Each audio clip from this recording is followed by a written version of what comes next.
Yo, welcome Songwriting Month for the Music Arts Revival. So, what I want to do was have one of the days a week looking at an artist study. So, gone back to Perplexity and asked for a world class artist study on the theme of songwriting, as October is Songwriting Month that we're looking at. So, here we go. So, I've got Steve Lacy. I've kind of heard of him. Probably not as much as I maybe should have done. But he seems like a pretty cool guy. So we're going to have a look at Steve Lacy. I wanted it to be a look at his successes, the struggles he had, how he overcame those, his writing process, and things that can inspire us, because he's going to have run into difficulties that we all have as songwriters. And it looks like he was from quite modest means financially. So that's going to apply to us. And also, we were looking at the pain points yesterday of perfectionism being the number one problem and issue, a pain point for songwriters and independent music artists songwriting. And we had tech issues were on there. There was comparison. So he'll have gone through the same things that we have gone through and can be going through. So it'll be really interesting to see what and how he has absolutely crushed it, because he has. So, as usual, it's giving me some script. I'll delete and read where is kind of appropriate. So, Steve Lacy produced a Billboard #1 hit entirely on his iPhone. He created Grammy-nominated songs in his bedroom with $200 worth of equipment. Pretty cool. Today, we're breaking down exactly how he did it and what it means for every independent artist. Straight off the bat, $200 of equipment, because of technology and where modern day is compared to where it was even like 10, 15 years ago, is what you get for your money technology-wise is mental, isn't it? That even hard drives, you get terabyte hard drive. I was looking at terabyte hard drive was like 40 quid. And that's about maybe $50, $60 in the US. I know it was only 6 years ago or something that I was looking at it before, that it's like nearly double the price. Obviously, phones, they always say, don't they, that they went to the moon unless they've got an iPhone. So what we've got for $200 is huge. And what we can have for $200, I guess it's like, even when we're producing at home, we've got focus, right? Those interfaces are like dirt cheap comparatively. So I know if you want to get super high end, you can start looking at it's really north of $1,000 around that area, but still for the money. So there's a lot of leverage in a relatively small amount of money, which is really exciting. So today we're going to present a complete breakdown. I asked it for a world-class presentation, so it'll give us all the details that we can have a look at of one of the most revolutionary songwriting and production stories of our time. So Steve Lacy didn't just make bedroom production cool. He proved that the tools don't make the artist. The artist makes the tools. This is a fact-based deep dive into how he went from a teenager with a cracked iPhone to producing for Kendrick Lamar, winning Grammys and hitting #1 on Billboard. And everything I'm about to show you is documented, verified, and actionable for your own journey. So it is. I guess a tool analogy, even the really simple tools can be really effective. Knives, super effective, really, really simple. Flint, I guess I'm not a massive techno guy, but you got matches. Sorry, not matches, lighters. And then what we can do with those, and it's very much the tool it's your intention in it. It can go good or bad, useful or useless. So it's gonna be the same with what we've got as well, even if it's a microphone instead of a lighter. So Steve Lacy, from iPhone producer to Grammy star. So this is his evolution. So he went iPhone 2016, iPhone 6 and GarageBand. That was his bedroom producer beginnings. Then 2017, Kendrick Lamar production. Boom. He got major record label recognition. 2018, he got a Grammy nomination. which was his industry validation. 2019, his solo career launched. Busy 3 years that on it. Boom. Then up until 2022 is when he had his mainstream breakthrough. Bad Habit got to #1 on the Billboard. So he's absolutely crushed it in it. Less than 10 years, but it'd be really interesting to know what's in between there and what was going on there. Maybe it's just the extra pieces of Ordinary that built up to the volcano erupting in a really cool way. So, here we go.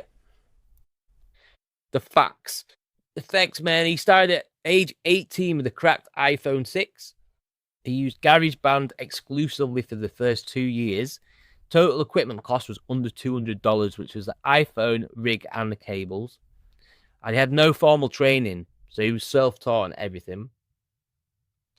So, Steve Lacy was 18, sitting in a smoke-filled studio in Burbank, completely uninterested in the expensive mixing boards around him. Instead, he pulled out his iPhone 6, which had a cracked screen and an iRig that cost $40, and that was it. That was his entire studio. So, with the no formal training, we're in such an amazing age where we are surrounded by people in our own lives, or if not, we can find them on podcasts, on YouTube, and courses, and on school platforms, and we're inundated with amazing people to be able to be put around and absorb from. And I get, obviously, respect to be self-taught.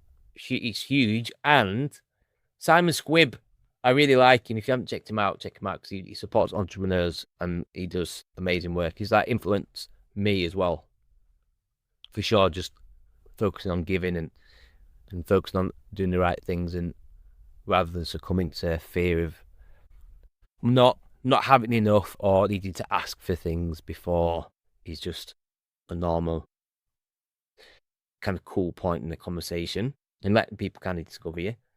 So he was chatting about how when you're at school, where you have exams, but you get taught that asking other people, working with other people, is cheating. I thought it was such a big point because, and he was saying, you don't, in the real world, collaboration is everything. 100% I think it's deliberate. That it's the polar opposite of what is actually great for us to grow. So with the self-taught and everything, yeah, 100% it will be taught with everything, but we are so blessed to have a community, like online or in real life, that we can get help from. Even the fact that we've got iPhones. You know what I mean? I know there's a lot of ethical things around it's not cobalt, is it? I think it might be that. But with the mines in Africa and in Asia, how it's built, and there's a lot of compromises with it. The fact that we've got access to that is insane. Our ancestors used to just pick up a rock and make fire. Amazing. We get to pick up an iPhone and make fire beats. So it's really, really cool. And sometimes just the gratitude of knowing we've got those really, really kind of makes you a lot more certain and have clarity on the possibilities that we've got, the opportunities that we've got, even when the world seems to be moving at 1,000,000 miles an hour, which it is in many ways. There's a lot of things that we can slow down, help to slow down and move in the direction that we had, that, you know, even 100 years ago, they would be mind-blowing on it. So the fact that he had an iRig that cost $40 and a cracked iPhone 6, move what you got. Build the plane in the air. It doesn't have to be perfect. It has to be good enough. So I'm learning. It has to be good enough. Aim for outstanding. That might be a long-term play. And perfect doesn't exist. Get it off. It'll keep your brain will keep popping up. Oh, it's not perfect, not perfect. You just keep redirecting it, because it's like when the plane goes 1 degree off like this, perfect just sends it off the chuffy map. So, and you just end up not creating or planning and being productive on your computer when really you need to be out in the real world doing stuff. So, that's that analogy. So He did. He had what he had, and absolutely dominated by what's it. So, studio versus bedroom setup costs in blue. We have the traditional studio, so about 50k's worth. You got studio time, $300. Presume that's for a session. Mic's about 2k. These are rough estimates, obviously. Mixing boards about 5k. Monitors 3k. And then I guess you've got your computers and things like that. Unless you're going in and you've got your own. Whereas, and even if you have to hire someone, that's going to be more, isn't it? And obviously it's great to work with people. But from a minimal viable music artist project and songwriting project, which is what he's doing. In Business is this great book, which is about minimal viable startups, which is how can you do the least that you need to do to get this going, whatever it is you're doing, minimal viable. It's really, really cool concept. So on the right in the red is his bedroom. It's like the bedroom setup that you can have. The device is $500 and then about $1,000, but it's a good kind of principle. Basic mic, $100. You can get them, can't you? Even the USB ones. Even the SM7B is only a few hundred quid, isn't it? It's like, is it 300 quid? So about $500. Software, 200 quid. Guess that's like the basic stuff. Accessories, $200. It's for about $1,000. That's a good sort of estimate. You probably have your, like say, computer, but it's a good principle in showing how readily available having the bedroom setup is. So a traditional setup that most artists think that costs about $50,000 minimum. I think most artists don't think that. I think if you're going into a studio, yeah, but I wouldn't say every bedroom studio. Most bedroom studio producers, it's focused right. SM7, probably like a Mac. I'd probably say under $5,000 if you've got your MIDI keyboard as well. Maybe $3,000 to $5,000. So, but Steve's entire setup costs about under $200. Here's what's remarkable: he didn't see it as a limitation; he called it a bare maximum. The bare maximum. That's quite a cool reframe. Getting the most orchestration possible from this equipment. I mean, especially with iPhones, even on GarageBand, it's got a mad amount of sounds on there. I haven't really produced every on GarageBand, but that's free, isn't it? So you don't always have to be VST mad, but I can be pretty bad for this. Visually, I like things to be, like if we've got Ableton or VSTs that are really nice, or kind of gives you. Sometimes it's a false aura of certainty, and it's a false aura of uncertainty when you don't have the things that you sometimes think you need. Sometimes if you just get going, Hormoda talks about this, just volume, do it, and then get better along the way. Obviously, if you're going to release music, you're going to want a standard. It needs to be good enough, but keep doing the volume until you can get good enough. Even if that's with your songwriting, if you've got a big track, I spend a lot of time on it, getting it up to scratch. A good approach is always to do something that's hard enough so it challenges you, but easy enough so that you can complete it. And then that you kind of nudge. You've got the pressure to keep moving you forward, or the pressure that helps mold you, because it's hard, and then you're still able to move it forward because it's manageable. So maybe smaller tracks might be a good way for you as well, rather than the big one. So the key quote from Steve from Wired is, "I just realized that I didn't need what I thought I did." We hallucinate. We go on about AI hallucinating. We hallucinate all the time, thinking that we need mad stuff. It is a hallucination. If we were a chatbot, the person that will be using it is the person that knows, let's go make some awesome music and have a successful career and a successful life. We're typing into us, and it will be going mental with us, because we'll be hallucinating more than ChatGPT would, or Perplexity, So we hallucinate, man. We don't realise we're hallucinating, and sometimes it's a bit of There's a bit of a Ram Dass-esque view, but we sometimes like articulating and having a conversation about this and with each other is like waking up in a daze, and we're awake when we're actually sleeping. You think that we're awake, but we switched off, which is, you know, it's probably, well, it's not probably, it's definitely a bigger worry or concern than just music. Mate, it's part of life, innit?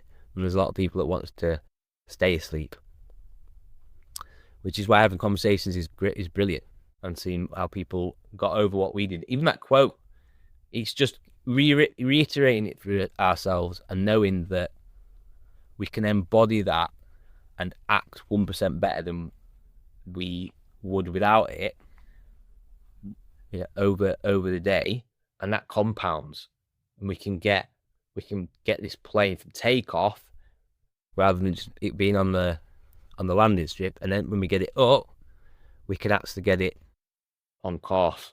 So, really cool quote. The songwriting philosophy is the gear is just part of the story. So, see, Steve's songwriting approach was revolutionary because it embraced constraints. When you only have GarageBand drum presets and a cracked phone screen, you can't get lost in endless options. You have to make decisions. You have to be creative with limitations. I definitely found this when I've got Easy Drummer, right, mixing beats up and tailoring it, but I really do like Easy Drummer, and I had just a couple of the packs, and I was writing really quickly, and then I wanted, you know, metal packs and pop packs and all the packs, and then I did notice it had more fat when I came to writing. It made me a bit slower because there was more fat. So it's getting used to the fat because it's good to have options. However, this limitation, we hear it all the time, don't we, about limitations? Our brain goes, oh, but it inflates and we hallucinate. Oh, we need all this, because there is an element of, yeah, that would be really cool, but is it good enough? Then move on that. It's imperfect. Like we're imperfect. Every day we're imperfect, but if we move on it, it's way better than we know sitting on the couch and not doing things. Or even if it's going to the gym analogy, we know just going to the gym, doing what we can, as long as we're safe, as long as it's good enough, the workouts, boom, we can get going. So sometimes you don't want to be sat on the couch with researching plans and tweaking, trying to get the perfect workout. The perfect workout doesn't exist. If you're into fitness and stuff, you'll know it just doesn't exist. But if it's good enough, boom. And it's the same with our songwriting. So the production process breakdown. So we're going to have a look at Steve's exact production process documented from interviews and studio footage. And what's fascinating is how simple it is. So we'll have a look at this is the signature iPhone production workflow that created Grammy-nominated hits. So we've got, it's a bit of a mug of the writing, but we'll have a look, right? So at the beginning, iPhone and GarageBand plus the iRig setup. Equipment is $200. Then he's got thumb tap drum patterns, fingers on screen. He's got layer guitar with iRig direct to phone. He uses the phone mic, vocals, and no external mic. And he's got vocal stacking technique, and which he does that by multiple takes. And he exports it, he collaborates, and it shares from his phone. It's very simple. I think I've seen this guy in a studio doing this. I'm pretty sure I have. Actually, it rings a bell. So, step one, we'll walk through it. So the rhythm foundation, Steve uses his thumbs to tap drum patterns directly on his iPhone screen. No MIDI keyboard, no expensive drum samples, just GarageBand. So he's using GarageBand, right? Presets and thumb percussion. He'd spend 30 seconds creating the beat, then delete it if it didn't feel right. Play, tap, delete, repeat. So it's super fast in terms of does it feel right. That's another thing about entrepreneurs. A lot of the big ones and the ones that I've heard that are really successful move really quick. Like, how quick can you move to get the thing that is right or good enough? And that's what he's doing. He's moving as quickly as he can to get the thing that's good enough. This is our musical songwriting example of an entrepreneur. doing that for business. So it's step 2, guitar layer magic. The iRig connects his guitar directly to the iPhone.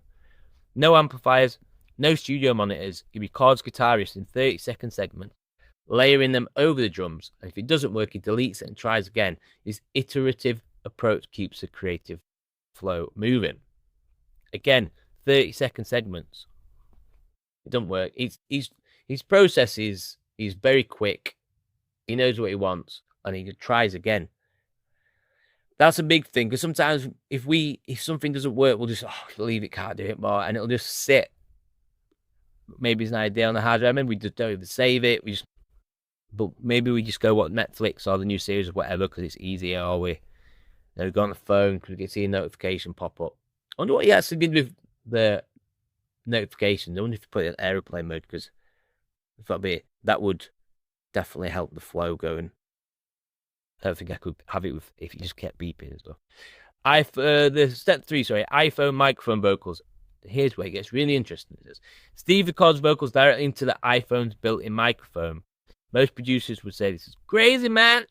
But Steve discovers something crucial. Imperfection becomes character when it's intentional. So it is very much kind of Fred again territory. He uses a lot of voice notes. I also think as well, iPhone's microphone is nuts. I remember even years ago, I went to a mate's house and he had one, and he had a recording of himself on guitar. I was blown away. Like, what's this? So the microphones, I think, are obviously really good. I think a lot of producers actually use that now. I think maybe 5 years ago or so, maybe a lot of people would say that was nuts or revolutionary.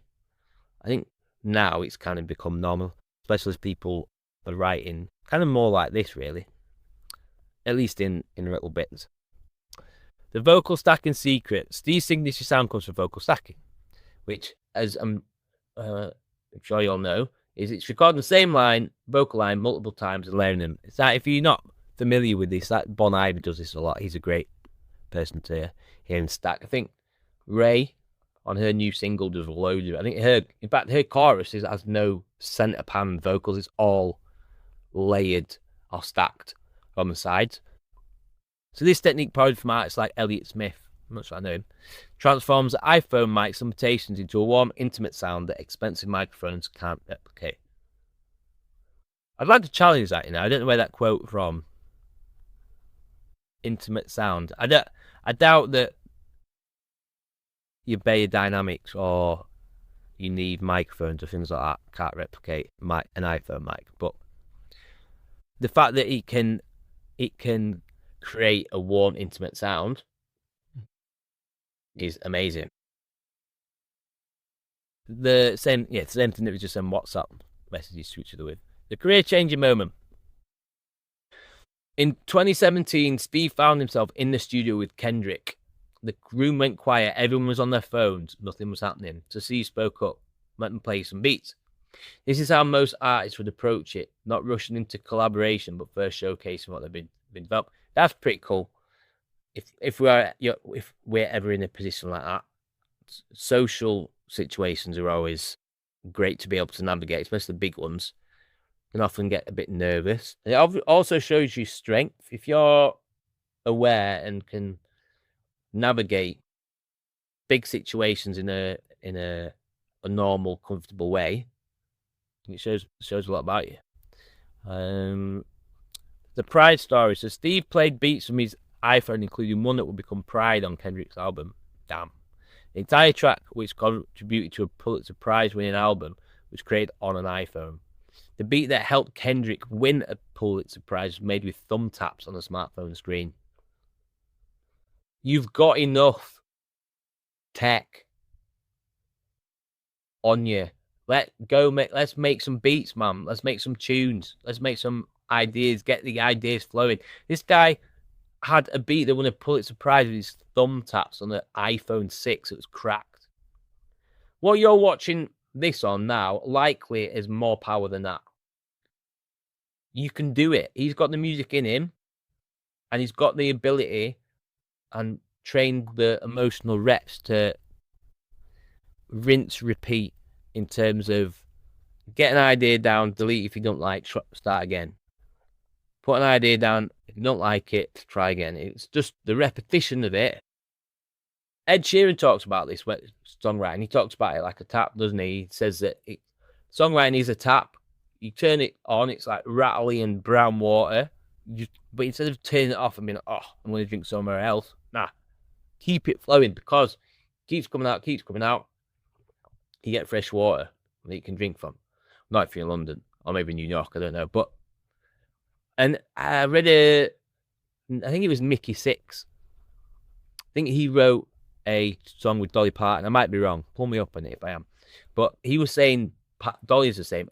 She gets up like 2 to 3 in the morning and just writes, which I think is a bit nuts for your circadian rhythm, but maybe she can do it. But she writes like hundreds of songs. Don't wait for the right time. She just writes them. So volume, this is our emoji thing about his 3 steps was 1, know what you want. 2, ignore other people's opinions. 3, create so much volume it will be unreasonable for you to be unsuccessful. Yeah, unreasonable for you not to have success. And he just says it like, in terms of, obviously he talks about sales, but if he says, if I send out 10,000 emails and I'll get 1,000 people back and I'll be able to close on a percentage of that, it's just maths. It's just probability. It's not any secret sauce. It's just probability. Obviously, he's got the skills behind it, like Steve has, like Dolly has, like Ed has. So I know people might think it's arguable with Ed. I think he's really cool in a lot of ways. But develop your skill set, and then part of developing your skill set is the volume. It's just doing it and repping. It's light weights to begin with. These guys are doing it instead of emails and then closing on those as sales. These are demos. The demos are the emails out. The replies are the ones that are good and have potential. And then the ones that Hormozy would close, the emails that he would close, or the conversations he would have from him, they're the bangers. It's just probability. And you've got the thing in your pocket or in your bag to be able to do it. You can even have on the laptop, you can play keyboard on the actual keyboard, can't you? There's no reason why you can't. So between the two, we can do the volume, build the plane in the air if you want while you're doing it. If you want to get better equipment and this, that, and the other, build the plane in the air, do it while you're doing the volume. And then it's just a matter of probability, because you'll be creating so much volume at a level that's good enough that it will be unreasonable for you not to have success. So he wasn't the collaboration method, but here's the key. Steve wasn't trying to impress Kendrick with expensive gear. He impressed him with ideas. When you have limitations, your creativity has to be stronger. Your songwriting has to be better. Your musical concepts have to be more compelling.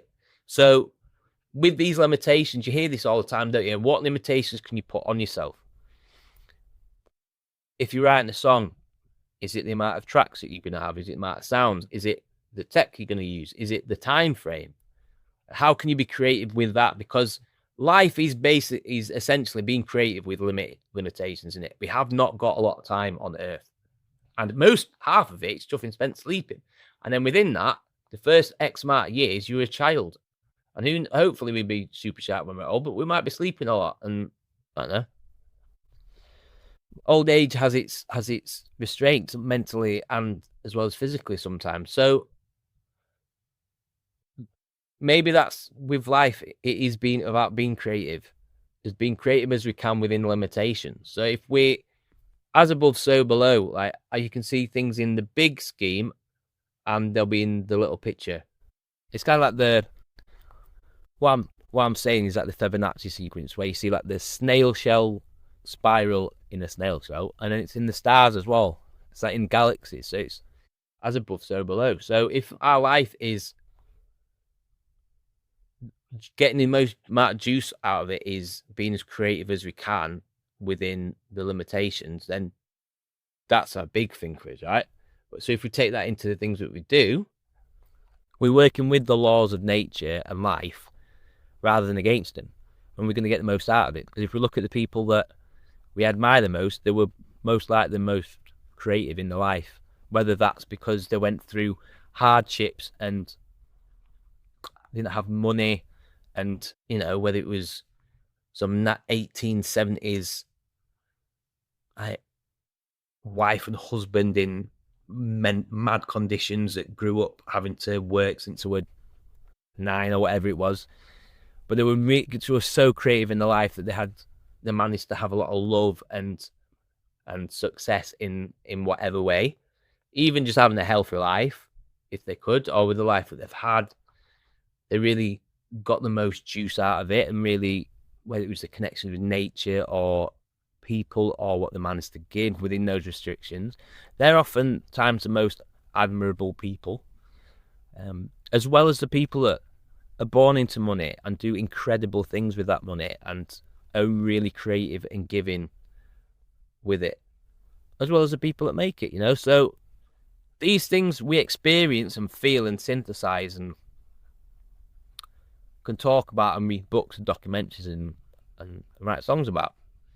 And it's the more that we can do that in our own life, the more juice we get out of them, and we can do that in our songs as well. So it's really great to have the reminder and just moments like this just to appreciate them and get them more embedded, because they're kind of like clouds. If they like knowledge or wisdom, it's more wisdom in it. It's just can pass us by while we're doing stuff or chasing the next paycheck or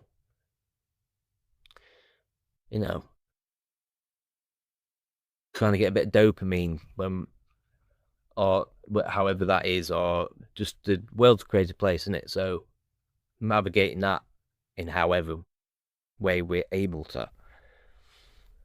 So it's great to be able to get that reflected. So by people like Steve, your success metrics of the Grammy nomination with the internet was slamming, man. I need to go back and listen to it because I only listened to a couple of tracks. They were slamming. Didn't they have like a shaved head woman singing "I'm going crazy"? Don't they? They were great though. Production credits on a Pulitzer Prize winning album, and the Billboard #1 hit with Bad Habit 2022. Boom. With his thumbs, man, you can do it. You can do it. The songwriting lesson. So lesson 1, constraints create creativity. Steve iPhone limitations forced him to think differently about songwriting. When you can't rely on endless plugin options or studio tricks, your songs have to be stronger at the core. Right, writing on the guitar, they say, you hear that all the time, don't you? If a good song, you play it on guitar, it's going to be a good song. Or if you play an instrument, just one instrument, it's going to be a good song. I think nothing is black and white, but I think that's a really, really strong grey comment, because it has to have the juiciness to then have the things decorate and emphasize it when you go and put more instruments on it. A lot of the time. So the melody has to work, the rhythm has to groove, and the emotion has to connect. Boom, like that. So lesson number 2, iteration over perfection. I guess just going back to that, the melody has to work, rhythm has to groove. It depends what you're kind of doing, but the emotion has to connect. I think that's the number 1. Like the emotion, the melody and the rhythm are there to support the emotion. We all have different ways of expressing those emotions in the genres. Some people like using different genres, like I do, to highlight different emotions. A lot of people like to stick in the lanes, but have different genres within that. Some like to mix. But the core is the emotion is there to the other things, have the other things support it. It's like music's a language after all, right? So the emotions and the message is the main thing. So Steve's method, iteration over perfection, is lesson number 2. So Steve's method is play, delete, play again. He doesn't try to perfect the first take. He creates multiple versions quickly and chooses the best of them. This keeps him in creative flow instead of analytical perfection.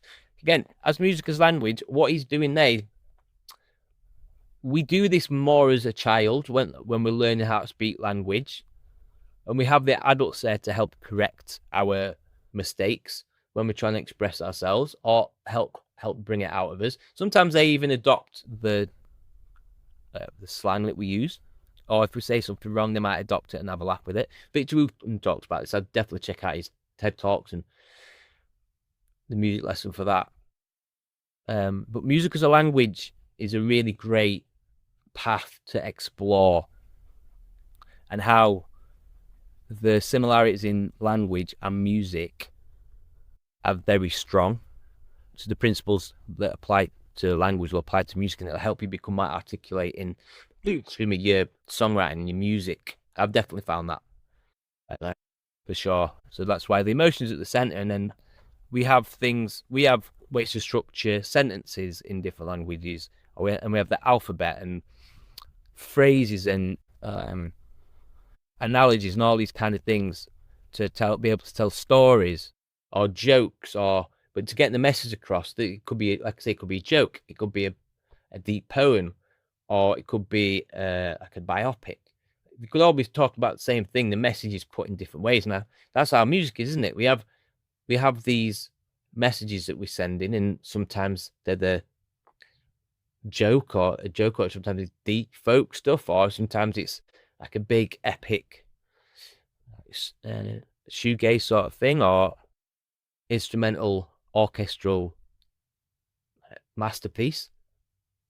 But the message is always going through in different ways. So lesson 3, embrace your tool's character. Instead of fighting the iPhone's mic limitations, Steve embraced them.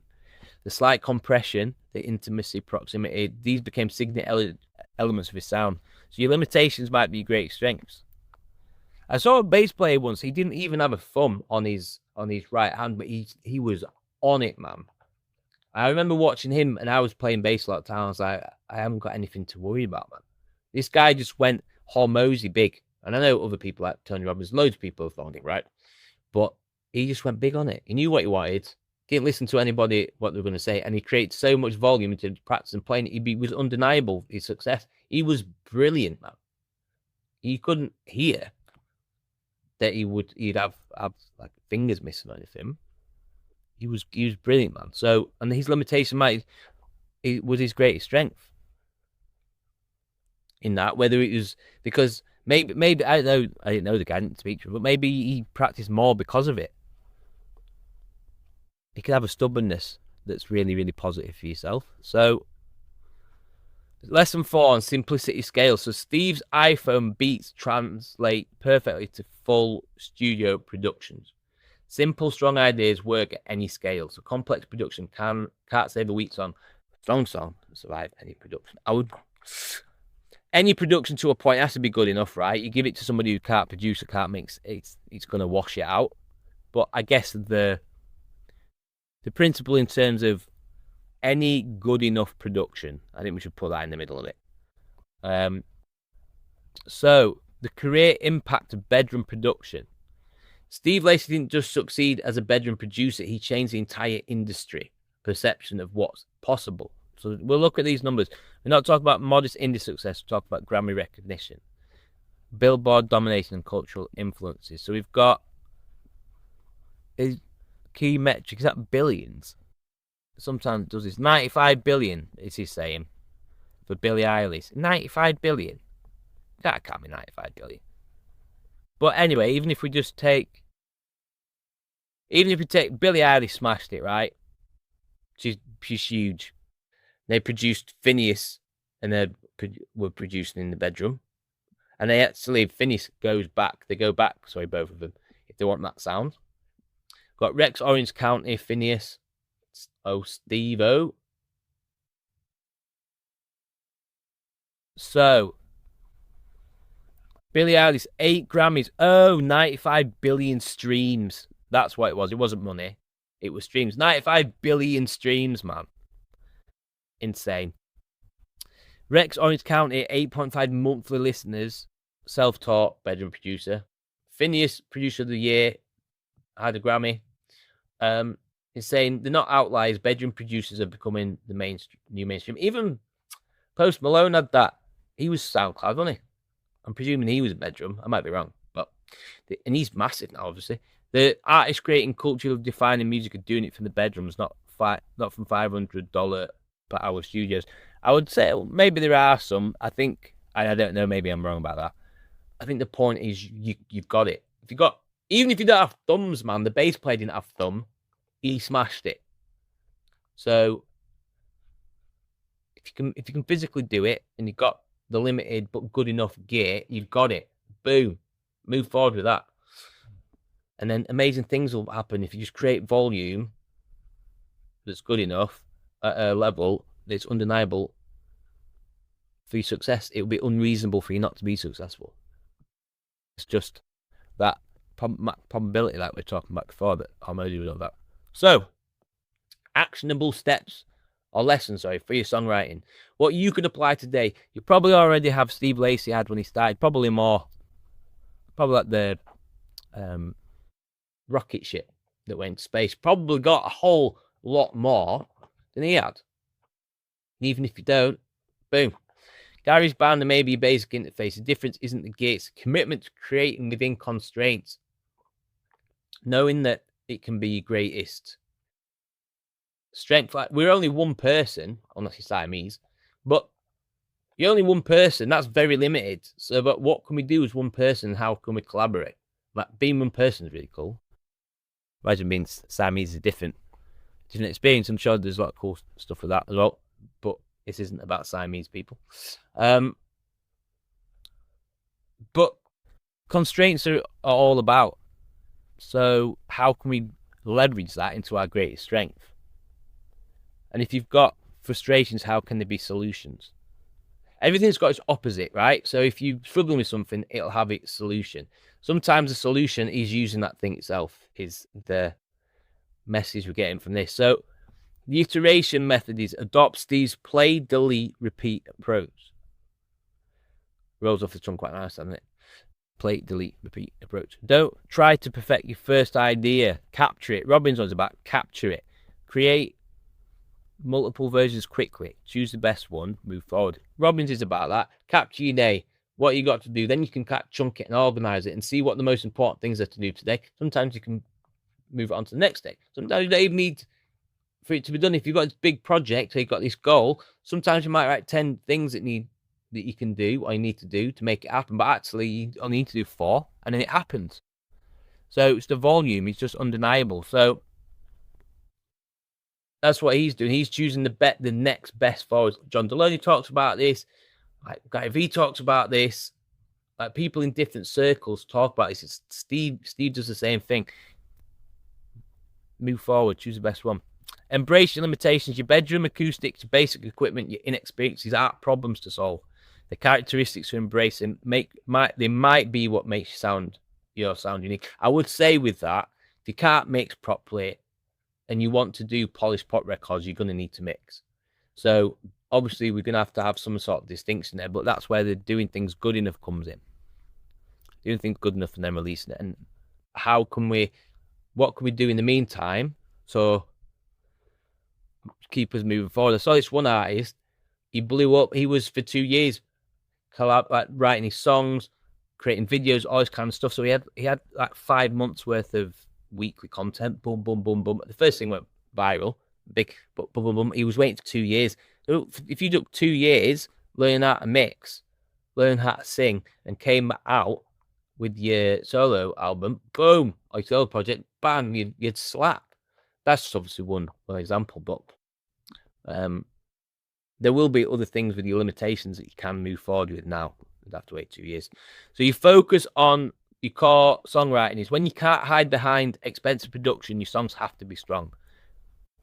Work on melody, rhythm, and emotion. I would say treat music as a language and have the elements, whether that's music, the music lesson by Victor Woot and the things he goes into. I would strongly recommend that book. One of the best books I've ever read in my entire life. changing my music career. He's helping me change my life. He's amazing. He's a legend. Shows other elements rather than just melody and rhythm, which are great, but it's really cool. Yeah, it's really cool. Go check it out. It's brilliant. And then obviously if you're in a element or a song, you've got a song where it needs a production, of course. You're going to need to lean on that, like maybe some house tracks or more dancey stuff, maybe. So, but the principle's there, right?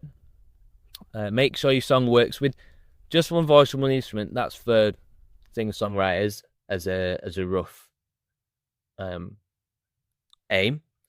Maybe just make a broader thing to suit everyone is make sure your song works with just the minimal elements, the minimal essential elements. And then maybe that's just drums, bass, and then maybe a melody or something. But yeah, that'd be a good way of doing it. So I would like to think about this, to be fair. I'm going to be thinking about this. So Steve Lacy is exactly where we are in a lot of ways right now. Bedrooms, basic equipment, and big dreams, which we've all gratefully got. Bedrooms, basic equipment, and big dreams. If you don't, how could you do it? How could you borrow some? Could you rent some? Could you work different jobs to get them? We can have big dreams, they're free. So keep pumping them bad boys up, because the only difference was he started creating consistently and stopped waiting for better gear.